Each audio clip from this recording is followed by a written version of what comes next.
I'll only do one related rates example because every problem is exactly the same. What makes them the same is that everything is a function of time. So here's our little example problem. We have a triangle. All sorts of stuff is changing in time. Jump to what we're trying to find. We want to find the rate at which the base of the triangle is changing. So we want to find the derivative in time of the base, b prime of t, dB dt.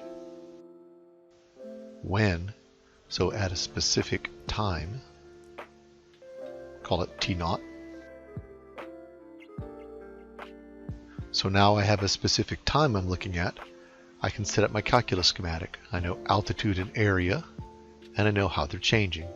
So I'll set up the calculus schematic for both of those variables.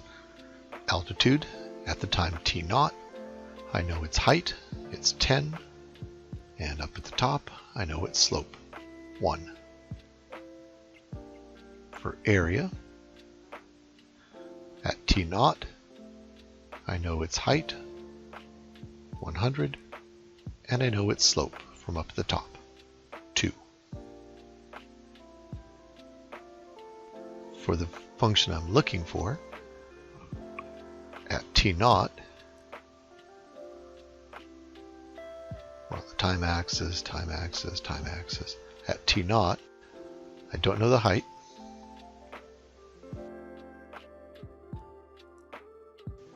and I want to find the slope. This is where related rates problems are different, is what geometry are you using to connect these graphs together. Here it's the area of a triangle, so it's 1/2 base times height. That's the only difference between all of these problems, is what the connection is going to be. Height, of course, is altitude. So write it in terms of symbols, 1/2 b times h, and relabel my calculus schematics. I know a prime of t naught. I know h prime of t naught. I know h of t naught. I know a of t naught. I don't know b of t naught, and I want to find b prime. So we map out our function. T goes into b, t goes into h. Those get multiplied together, and then multiplied by 1/2. So there's going to be our chain situation right there. BH going into the 1/2 times function. Write down my derivatives. Everything is elementary, so I have rules for everything. And I take my derivative. A prime is the derivative of the a function. So t goes into b prime, t goes into h prime. Those combine using the product rule. B prime h plus bh prime. That product then gets multiplied by 1/2 using the chain rule. I'm chaining the product into the 1/2. I multiply the derivatives. There's 2 other ways to do this, and I'll do that at the end of the video.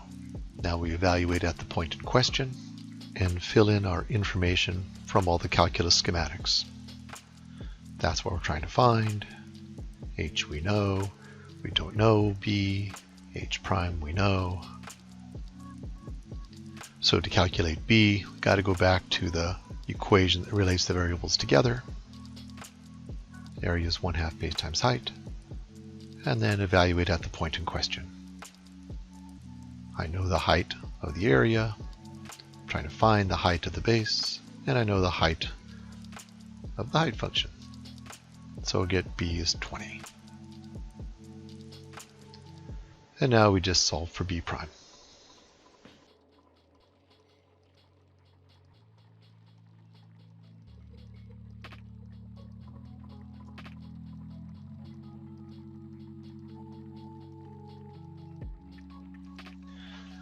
There's our answer, and then we want to translate it into words.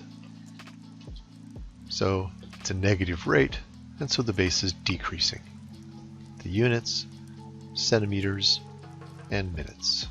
So centimeters per minute for my slope. The 2 other ways to find a prime besides going through the map One way is just the algebra way.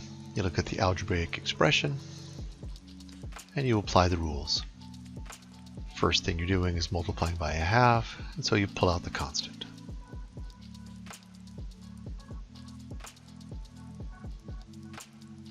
Then you have b times h, that's a product, and you use the product rule.